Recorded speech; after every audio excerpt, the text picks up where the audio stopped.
Ada hal-hal yang lebih baik tidak diucapkan, dan ada lebih banyak lagi yang sebaiknya tidak dibagikan. Selama berabad-abad, naik turunnya individu yang berkuasa, kerajaan, dan kekaisaran seringkali bergantung pada satu rahasia yang terungkap. Rahasia memiliki kekuatan. Mereka adalah perisai sekaligus pedang, melindungi kita atau membawa kehancuran. Tapi, bagaimana jika ada rahasia yang begitu penting, begitu mendasar, hingga mereka tidak boleh diungkapkan kepada sembarang orang? Para Stoik kuno memahami rahasia-rahasia ini dengan baik. Mereka mempraktikkan disiplin dalam menjaga keheningan dan kebijaksanaan yang melindungi mereka dari bahaya dan menjaga martabat mereka. Dalam video ini, kami akan membahas 10 hal yang kami sarankan untuk Anda simpan sebagai rahasia, terutama sebagai seorang Stoik, dan jangan pernah ungkapkan kepada siapapun. Semua poin ini penting dan saling terkait, jadi pastikan untuk menonton hingga akhir video untuk mengetahui alasannya. Pertempuran diam yang Anda hadapi. Di balik setiap wajah yang Anda temui, terdapat semesta cerita. Beberapa diceritakan dengan lantang, namun sebagian besar disimpan rapat. Kisah-kisah ini terjalin dari tantangan dan perjuangan pribadi, seringkali memiliki kekuatan yang besar. Mengapa? Karena mereka membentuk kita, mengubah cara pandang kita, dan mendorong kita melampaui batas. Seperti baja terkuat yang ditempa di api paling panas, kita juga dibentuk melalui pertempuran internal kita. Epictetus pernah dengan bijak berkata, "Bukan apa yang terjadi padamu yang penting, tetapi bagaimana kamu bereaksi terhadapnya." Dalam kata-kata ini, tersirat gema dari banyak momen di mana kita bertarung dengan pikiran kita sendiri, menanggung beban yang dunia tidak pernah tahu. Namun, apakah ini berarti kita harus menyimpan semuanya sendirian? Tidak. Ini tentang memilih siapa yang layak untuk mendengar dan kapan waktu yang tepat untuk berbagi. Tidak semua orang akan mendengarkan, dan bahkan lebih sedikit yang akan benar-benar memahami. Mengungkapkan perjuangan ini adalah hak istimewa yang harus diberikan hanya kepada mereka yang telah mendapatkan kepercayaan Anda. Di masa sekarang, ada dorongan besar untuk menjalani hidup secara terbuka, terutama dengan kehadiran media sosial yang begitu masif. Rasanya seolah-olah semua orang membagikan segalanya. Namun, ada kekuatan besar dalam berbagi secara selektif. Biarkan beberapa pertempuran tetap menjadi milik Anda sendiri. Mereka adalah bukti ketangguhan Anda, medali kehormatan pribadi yang tak terlihat.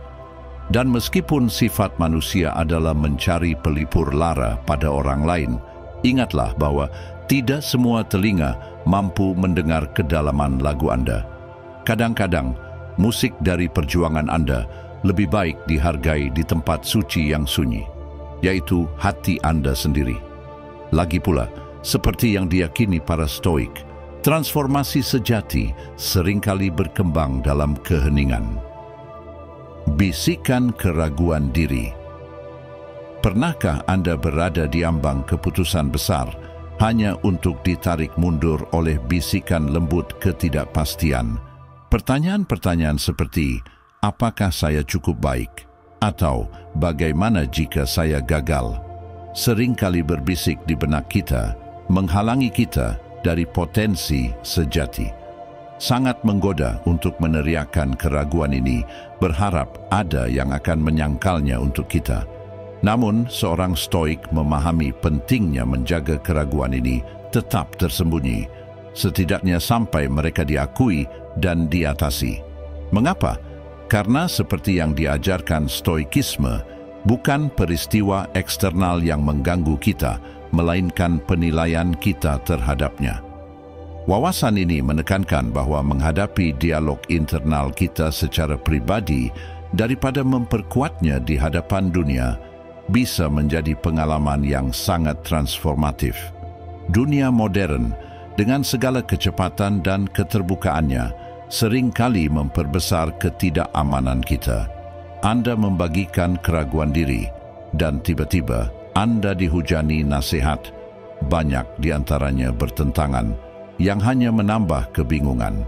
Sebaliknya, cobalah pendekatan berbeda.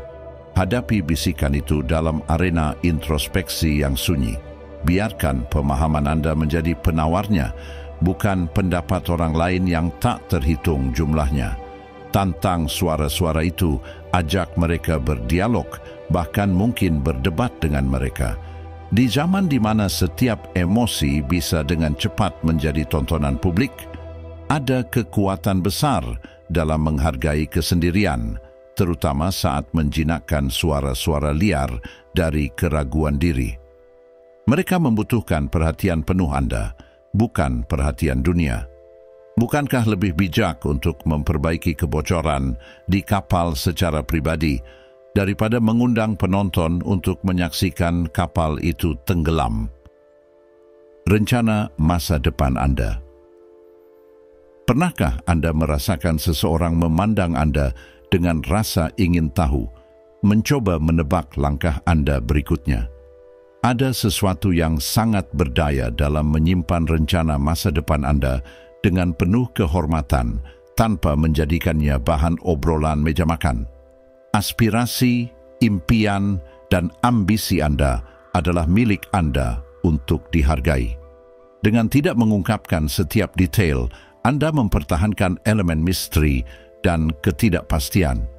Kita hidup di zaman di mana semua orang begitu antusias untuk berbagi, tetapi ada kekuatan besar dalam menjaga kartu Anda tetap dekat di dada, membiarkan tindakan berbicara lebih keras daripada kata-kata.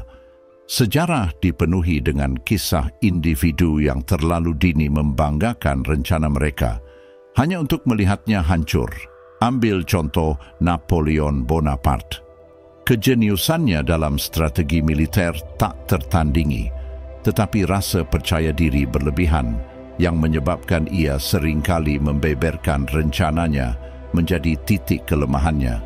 Pertempuran Waterloo adalah pengingat pahit bahwa membocorkan terlalu banyak dapat membawa kehancuran.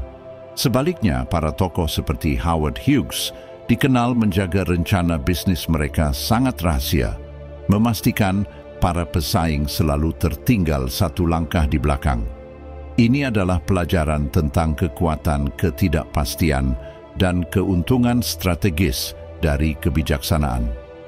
Di era sekarang, di mana platform sosial menggoda kita untuk mengumumkan setiap niat, stoikisme mengingatkan kita akan nilai dari melangkah mundur, mengambil pendekatan yang lebih tenang dan terukur. Dengan menjaga rencana masa depan Anda sebagai rahasia, Anda tidak hanya melindungi ambisi Anda, tetapi juga memberi diri Anda kebebasan untuk beradaptasi tanpa tekanan dari luar. Seperti yang pernah dikatakan oleh Seneca, jika seseorang tidak tahu ke pelabuhan mana mereka berlayar, tak ada angin yang menguntungkan. Sebuah pengingat kuat untuk menetapkan arah Anda, tetapi membagikannya hanya saat diperlukan dan sebagian besar dengan diri Anda sendiri. Menyimpan rencana masa depan Anda tidak berarti Anda takut atau ragu-ragu. Sebaliknya, itu mencerminkan pemahaman mendalam tentang dinamika dunia. Anda bukan menyembunyikan untuk tujuan rahasia, melainkan melestarikan perjalanan Anda sendiri, memastikan bahwa ketika dunia menyaksikan langkah Anda, itu adalah langkah yang kokoh, terukur, dan selalu satu langkah lebih maju. Godaan kenyamanan berlebihan mungkin terdengar berlawanan dengan intuisi, tetapi ada kebijaksanaan besar dalam menjaga usaha Anda keluar dari zona nyaman tetap menjadi rahasia. Ketika Anda membagikan setiap tantangan, setiap langkah di luar kebiasaan Anda, niatnya seringkali berubah. Tiba-tiba, Anda mencari pengakuan, tepuk tangan karena dianggap berani atau nekat. Namun, pendekatan Stoik tidaklah tentang validasi eksternal. Ini tentang pertumbuhan internal. Saat Anda memutuskan untuk bangun lebih awal untuk membaca buku atau berjalan di bawah hujan untuk merasakan hidup, mungkin biarkan itu menjadi momen pribadi. Ini bukan untuk dipamerkan, melainkan untuk perjalanan Anda sendiri. Marcus Aurelius pernah membisikkan kebijaksanaannya melalui waktu. Apakah ini demi penampilan atau demi kemajuan yang sejati?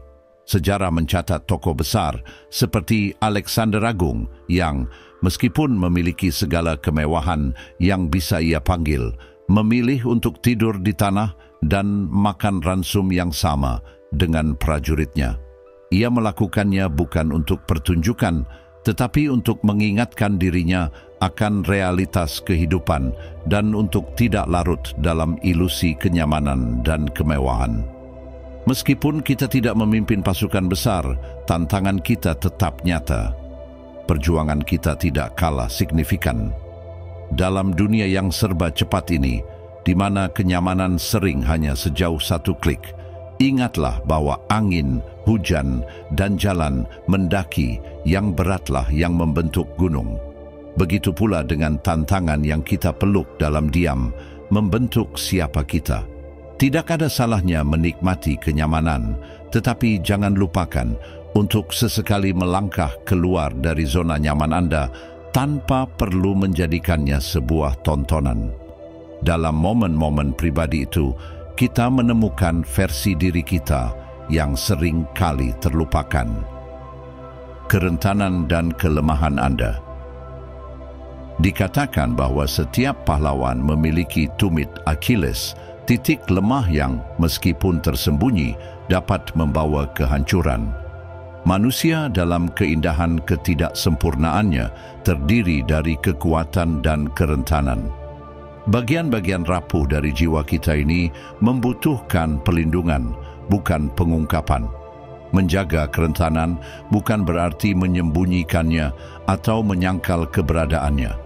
Sebaliknya, ini tentang memberikan penghormatan yang layak kepada mereka. Epictetus pernah berkata, manusia tidak terpengaruh oleh peristiwa, tetapi oleh pandangannya terhadap peristiwa tersebut.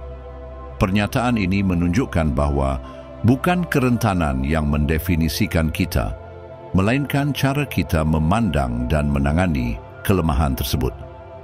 Kerentanan adalah tanda dari luka masa lalu, pelajaran yang dipetik, atau bahkan rasa takut akan tantangan di masa depan. Mereka juga sangat pribadi. Menyiarkan kelemahan kita dapat membuka celah bagi penilaian eksternal yang seringkali tidak adil, yang dapat membelokkan pemahaman kita sendiri tentang diri kita. Dengan mengakui kerentanan secara pribadi, kita memperkuat diri. Kita diberi ruang untuk bekerja pada titik-titik lemah tersebut, mengubahnya dari kelemahan menjadi peluang pertumbuhan. Sepanjang sejarah, banyak tokoh yang memahami kerentanannya, memilih untuk menjaganya tetap dekat dan menggunakan kelemahan itu sebagai motivasi. Ambil contoh Abraham Lincoln. Ia menghadapi banyak kegagalan dan bahkan berjuang melawan melankolia. Namun, alih-alih membagikan perjuangan ini secara publik, ia memeliharanya secara internal, membiarkannya membentuk empati dan kepemimpinannya. Sebaliknya, Julius Caesar, dengan kelemahan besarnya berupa kepercayaan yang berlebihan kepada sekutunya, berakhir tragis pada peristiwa Ides of March. Di zaman ini, tekanan untuk membuka diri dan menayangkan setiap sisi kehidupan sangat besar. Namun, Stoikisme mengingatkan kita akan kekuatan dalam memilih diam. Pahami kerentanan Anda, rawat mereka, dan biarkan mereka menjadi bagian dari perjalanan pertumbuhan Anda, tetapi tidak perlu menjadikan mereka konsumsi dunia. Beberapa halaman dari buku kehidupan Anda lebih baik dibiarkan tertutup. Bagaimanapun, misteri memiliki daya tariknya sendiri, dan kekuatan seringkali terletak pada bab-bab yang tidak dibaca. keluhan pribadi Anda. Ada pepatah yang mengatakan bahwa menyimpan dendam itu seperti meminum racun dan berharap orang lain yang mati. Dendam atau keluhan pribadi adalah beban berat yang melekat di pundak kita, berbisik tanpa henti di telinga, dan seringkali menjadi usaha yang sia-sia. Namun, sebagai seorang stoik, memilih untuk memproses keluhan ini secara internal, mempromosikan keseimbangan batin dan penguasaan diri. Dengan tidak melampiaskan setiap gangguan kecil, Anda membangun ketahanan batin, belajar menghadapi masalah tanpa menyebarkan energi negatif keluar. Epictetus pernah berkata, bukan sesuatu yang mengganggu kita, melainkan penilaian kita tentang sesuatu tersebut. Ketika Anda membagikan setiap rasa frustrasi atau keluhan, Anda tidak hanya memperkuat energi negatif, tetapi juga secara halus mencari validasi atas perasaan Anda. Sebaliknya, tahanlah keinginan untuk mengeluh. Gunakan waktu untuk introspeksi dan bertanya pada diri sendiri, apakah keluhan ini valid?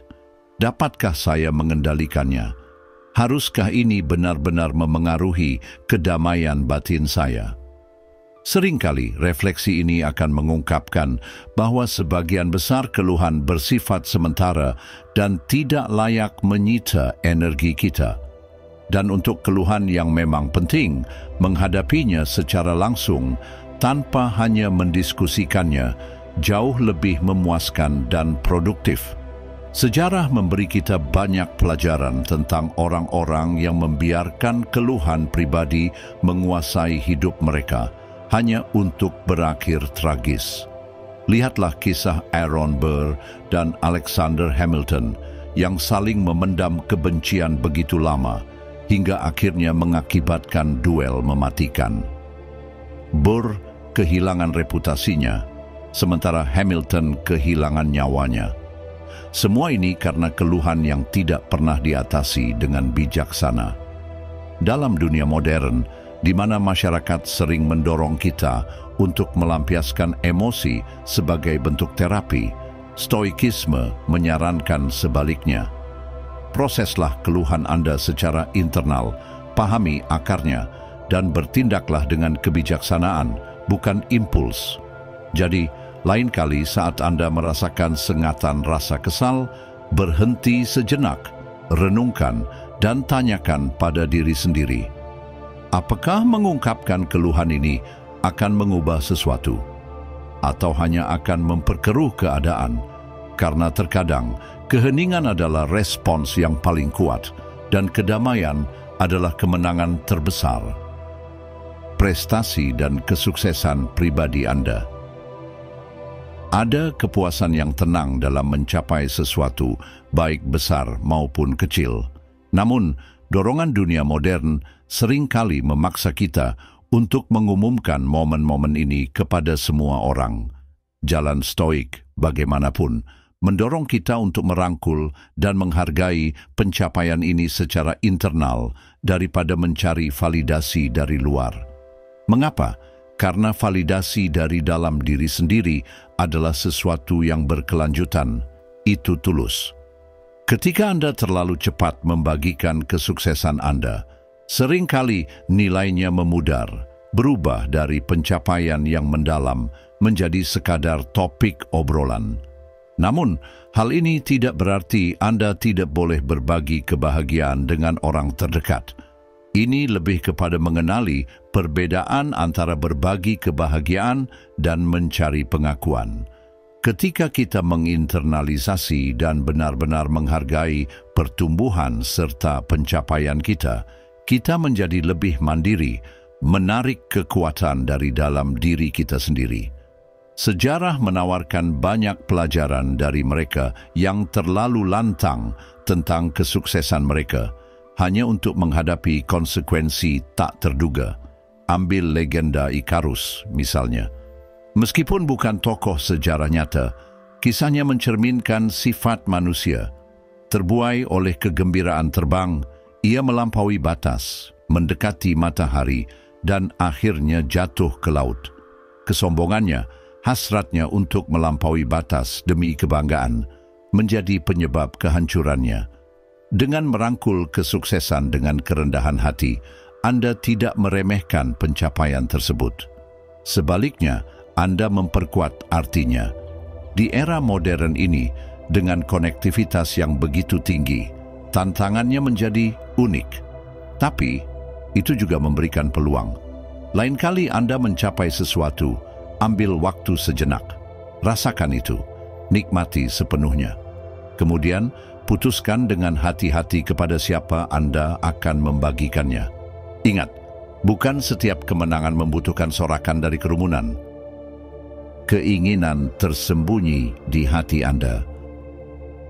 Pernahkah Anda menemukan sesuatu yang tampak kecil, namun membuat hati Anda melompat bahagia?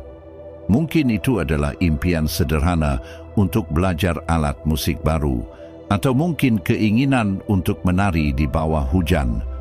Keinginan-keinginan kecil ini seringkali menjadi bisikan lembut di hati kita, mudah tenggelam dalam hiruk-pikuk kehidupan sehari-hari. Rasanya wajar untuk ingin membagikan impian ini kepada orang lain, dengan harapan keinginan tersebut terasa lebih nyata. Namun, apakah itu selalu bijaksana? Tidak jarang ketika keinginan ini terlalu dini dibagikan, mereka malah dihancurkan oleh pendapat yang tidak diminta dari orang lain. Tidak semua orang akan memahami mengapa Anda ingin belajar memainkan ukulele, atau mengapa Anda tiba-tiba memutuskan untuk menanam bunga. Dan itu tidak masalah. Seperti yang pernah dikatakan seorang filsuf stoik tanpa nama, impian yang berbisik di hati adalah untuk jiwa, bukan untuk keramaian. Melihat ke belakang, kita menemukan sosok seperti Sokrates. Ia tidak pernah menuliskan pemikirannya sendiri. Sebagian besar yang kita tahu tentangnya berasal dari tulisan muridnya, Plato. Dan di situ ada keindahan, misteri seputar hasrat pribadi Sokrates memberikan aura khusus yang membuat ajarannya abadi. Kita tidak akan pernah tahu keinginan kecil apa yang ia sembunyikan, dan itulah daya tariknya. Pesan ini sangat relevan di dunia modern, di mana segala sesuatu seolah-olah harus dipamerkan. Namun, ada kekuatan besar dalam menjaga impian Anda tetap tersembunyi, memberi mereka ruang untuk tumbuh dalam keheningan. Saat mereka cukup kuat untuk menghadapi dunia, menghadapi pujian maupun kritik, barulah Anda bisa membagikannya. Sampai saat itu tiba, jagalah mereka. Mereka adalah kekuatan rahasia Anda, lagu harapan Anda yang tenang. Mereka adalah keajaiban yang menunggu untuk terjadi, sesuai dengan waktu Anda, dengan ritme Anda sendiri. Progres pribadi Anda. Ketika seekor ulat masuk ke dalam kepompong, ada transformasi luar biasa yang terjadi di dalamnya, tidak terlihat oleh dunia luar. Bayangkan jika ulat itu merasa perlu untuk menyiarkan setiap langkah perubahannya. Hal itu tidak hanya mengalihkan fokusnya, tetapi juga mungkin mengganggu proses metamorfosisnya. Sama seperti keajaiban alam tersebut, progres pribadi Anda adalah sesuatu yang sakral. Setiap langkah maju yang Anda ambil untuk memperbaiki diri, setiap pemahaman baru yang Anda temukan adalah harta karun. Namun, tidak semua harta karun perlu dipamerkan. Beberapa di antaranya lebih baik dirasakan dan dinikmati dalam keheningan, beresonansi dalam diri Anda sendiri. Bukan berarti Anda harus sepenuhnya diam. Berbagi bisa bersifat terapeutik, bahkan memotivasi orang lain. Tetapi, para Stoik menekankan pentingnya refleksi dibandingkan proklamasi. Seneca pernah menulis, "Selama kamu hidup, teruslah belajar bagaimana untuk hidup." Perhatikan, ia tidak berkata, "Teruslah memberitahu orang lain bagaimana kamu hidup." Di dunia saat ini, mendokumentasikan hidup hampir menjadi kebiasaan otomatis. Dorongan untuk memposting setiap pemikiran, milestone, atau perjuangan batin sering kali menutupi inti dari pengalaman itu sendiri. Sebelum membagikan progres Anda, berhentilah sejenak dan tanyakan pada diri Anda. Apakah ini untuk validasi atau untuk koneksi yang tulus? Perbedaannya sangat berarti. Kembali ke kebijaksanaan stoik dan refleksi Marcus Aurelius dalam Meditations, ada pelajaran yang mendalam. Semesta adalah transformasi, kehidupan adalah pendapat. Transformasi adalah perjalanan yang sangat pribadi dan opini tentangnya akan selalu banyak.